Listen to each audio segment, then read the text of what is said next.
रिया चक्रवर्ती drugs case में गौरव आर्या को ED का नोटिस। रिया चक्रवर्ती ने व्हाट्सएप चैट में किया था गौरव आर्या का जिक्र। दरअसल ईडी ने गौरव आर्या को 31 अगस्त को पेश होने को कहा है, यानी कि एक के बाद एक तमाम कड़ियां इसमें जुड़ती हुई नजर आ रही है। तो सीधे तौर पर कहा जाए तो पूछ रही है सीबीआई और बोल रही है रिया, क्योंकि तमाम चीजें निकलकर इस चैट से भी निकलकर सामने आ रही है और जो सीबीआई पूछताछ कर रही है उस पूछताछ के बाद भी तमाम जो सीक्रेट्स हैं वो निकलकर बाहर सामने आ रहे हैं। लेकिन रिया चक्रवर्ती ड्रग्स केस में गौरव आर्या को ईडी ने नोटिस भेजा है। रिया चक्रवर्ती ने व्हाट्सएप चैट में गौरव आर्या का जिक्र किया था, लिहाजा ईडी ने गौरव आर्या को 31 अगस्त को पेश होने को कहा है। इस वक्त ये बड़ी अहम और जानकारी आपको दे रहे हैं। सुशांत सिंह राजपूत केस में रिया चक्रवर्ती का नाम सभी ने सुना होगा, लेकिन जो व्हाट्सएप चैट आई है उस व्हाट्सएप चैट में गौरव आर्या का नाम भी शामिल बताया जा रहा है और इसीलिए रिया चक्रवर्ती ड्रग्स केस में गौरव आर्या को ईडी ने नोटिस भेजा है और नोटिस भेजकर 31 अगस्त को पूछताछ के लिए कहा है। यानी कि ये पूरा जो मामला है, इस मामले को अगर हम एक एक करके सिलसिलेवार तरीके से देखें तो ये पैसों से जुड़ा हुआ मामला भी बनता नजर आ रहा है। दूसरी तरफ जो ड्रग्स है उससे भी जुड़ता हुआ नजर आ रहा है। तमाम चीजें इसमें जुड़ती हुई नजर आ रही है और सियासत तो इसमें हो ही रही है, लेकिन उन सब के बावजूद इस वक्त जो सुशांत को इंसाफ दिलाने के लिए मुसलसल मुहिम चल रही है, कोशिशें की जा रही है सुशांत के अहले खाना की तरफ से कि उनके बेटे की मौत का राज पता चले कि वाकई में वो खुदकुशी है या फिर किसी ने मर्डर किया है। इसके ऊपर से पर्दा उठना चाहिए और जो भी मुलजिम हैं उनके खिलाफ सख्त से सख्त कार्रवाई होनी चाहिए। ऐसे में अब सीबीआई इस पूरे मामले की जांच कर रही है, अलग अलग पहलुओं से, अलग अलग एंगल से जांच की जा रही है और ईडी अपने तरीके से जांच कर रहा है। अब जो बड़ी खबर हम आपको बता रहे हैं वो रिया चक्रवर्ती की व्हाट्सएप चैट से जुड़ी हुई है। ड्रग्स केस में गौरव आर्या को ईडी ने नोटिस भेजा है क्योंकि रिया चक्रवर्ती ने व्हाट्सएप चैट में गौरव आर्या का जिक्र किया था। ऐसे में ईडी ने गौरव आर्या को 31 अगस्त को पेश होने को कहा है, यानी कि अब गौरव आर्या को 31 अगस्त को ईडी के सामने पेश होना होगा और जब गौरव आर्या पेश होगा तो उससे तमाम चीजें पूछी जाएगी और सवाल किए जाएंगे, क्योंकि पैसों के लेन देन का मामला भी बन सकता है इसमें और ईडी उस एंगल से जांच कर रही है। नारकोटिक्स जो महकमा है वो ड्रग्स के हिसाब से जांच कर रहा है और सीबीआई जो जांच के एंगल्स है, अलग अलग तरीके के जो मर्डर के एंगल्स है या फिर खुदकुशी के एंगल्स है उससे भी जांच कर रही है। तो तीनों अलग अलग डिपार्टमेंट, अलग अलग महकमे अलग अलग तरीके से पूछताछ कर रहे हैं और इसमें अब तक कई सारे लोगों की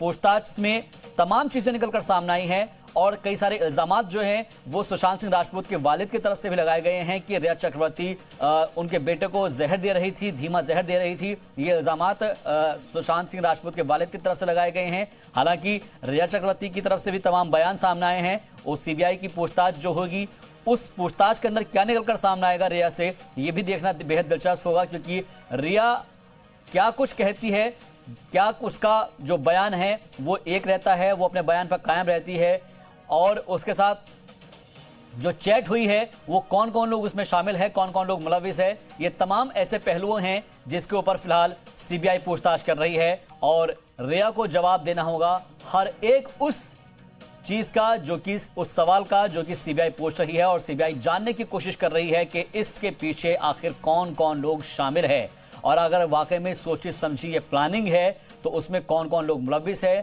और अगर ये एक हादसा है तो उसके पीछे की वजूहात तलाशने की कोशिश की जा रही है।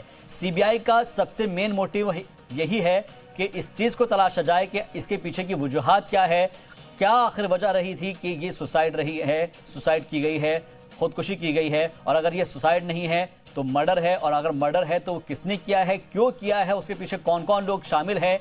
और जी मीडिया नुमाइंदे राकेश त्रिवेदी हमारे साथ इस खबर पर मजीद अपडेट के साथ जुड़ गए हैं। राकेश, सबसे पहले आपसे जानना चाहेंगे कि सीबीआई लगातार पूछताछ कर रही है और एक एक करके जितने भी जो लोग उनसे जुड़े हुए हैं, चाहे वो व्हाट्सएप चैट से जुड़े हुए हों, उनसे भी पूछताछ की जा रही है, लेकिन फिलहाल कहा जा रहा है कि ईडी ने यहां पर गौरव आर्या को नोटिस भेजा है और कहा है कि 31 अगस्त को उससे पूछताछ की जाएगी। क्या कुछ जानकारी आपके पास? एक तरफ नारकोटिक्स कंट्रोल ब्यूरो की जो एक टीम गोवा में कल पहुंची थी, वो उसके रिजॉर्ट पर गई तो वहां पर गौरव आर्या उन्हें नहीं मिला। उसके बाद में गौरव आर्या के और 3 एड्रेस जो हैं वो पता चले एजेंसी को, जहां पर वो जाकर के उनको उसको तलाशना चाहती। वहीं दूसरी तरफ एनफोर्समेंट डायरेक्टरेट ने भी एक समन जारी किया है और कहा है कि वो 31 अगस्त को 11 बजे वहां पर पूछताछ के लिए मुंबई दफ्तर में हाजिर हो। अगर वो नहीं हाजिर होते हैं तो इसे जो है ये समन का कहीं ना कहीं उल्लंघन माना जा सकता है, जो उनके खिलाफ जा सकता है। ऐसे में अगर उन्हें एजेंसी को सपोर्ट करना है तो उन्हें सामने आकर के अपना बयान दर्ज करवाना होगा। खास तौर से गौरव आर्या एक ऐसा किरदार है जिसने कई सारे नए सवाल खड़े कर दिए इस मामले में। उन्हीं सवालों का जवाब तलाशने के लिए ईडी ने ये कार्रवाई की। और राकेश, क्योंकि देखिएगा अलग अलग महकमे अलग अलग तरीके से पूछताछ कर रहे हैं, फिर चाहे वो ईडी हो, नारकोटिक्स डिपार्टमेंट हो, सीबीआई हो, हर तरीके से पूछताछ की जा रही है। सीबीआई की तफ्तीश में अभी तक क्या निकलकर सामने आया है? देखिए, सीबीआई ने अब तक इस पूरे मामले में जितने जो किरदार हैं उन बाकी किरदारों से लंबी चौड़ी जो है पूछताछ की है। सभी लोगों से कई राउंड की पूछताछ हुई है। सारी जानकारी जुटाने के बाद अब वे रिया चक्रवर्ती को सवाल पूछना चाहते हैं, ताकि रिया चक्रवर्ती जब भी कोई इसका जवाब दे तो उसे काउंटर करने के लिए या काउंटर क्वेश्चन के तौर पर सीबीआई के अधिकारियों के पास मामले से जुड़ी हुई पूरी जानकारी हो और दस्तावेज हो। यही वजह है कि रिया चक्रवर्ती को इसमें सबसे आखिर में बुलाया गया है।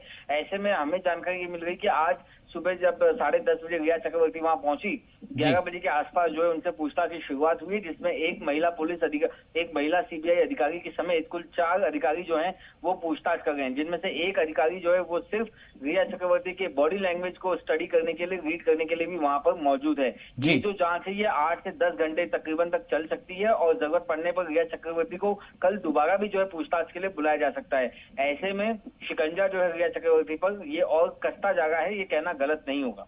और राकेश, क्योंकि हम देख रहे हैं कि तकरीबन 67 दिनों से ये पूरा मामला चल रहा है और हर एक एंगल से कोशिश ये की जा रही है कि आखिर इसके पीछे की वजहों को तलाशा जाए।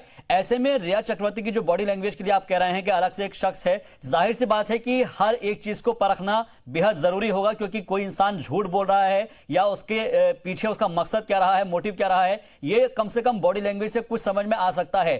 क्या लगता है कि आने वाले वक्त में सीबीआई बहुत जल्दी इस केस को सुलझा लेगी? जी बिल्कुल। देखिए, ऐसा लग तो रहा है कि सीबीआई जो है किसी न किसी निष्कर्ष पर पहुंचने के काफी करीब है।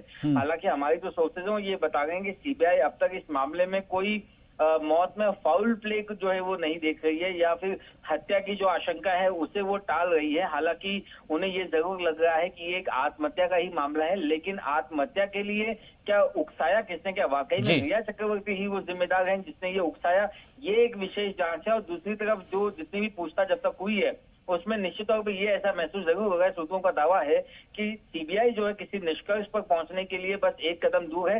अगले 2 दिनों में जो है खासतौर से बहुत ही ये अहम होंगे ये दिन जांच एजेंसी के लिए, और शायद शनिवार शाम तक जो है बहुत सारी तस्वीर साफ हो सकती है। बहुत बहुत शुक्रिया हमसे बातचीत के लिए, मजीद अपडेट के लिए राकेश त्रिवेदी आपका। तो जाहिर सी बात है कि राकेश हमको जानकारी दे रहे थे और वो भी ये बता रहे हैं कि हो सकता है कि आने वाले 1 से 2 दिन बहुत ज्यादा महत्वपूर्ण हो, इंपॉर्टेंट हो, और वो इसलिए क्योंकि हो सकता है कि सीबीआई उस नतीजे पर पहुंच जाए कि इसमें कौन कौन लोग शामिल हैं।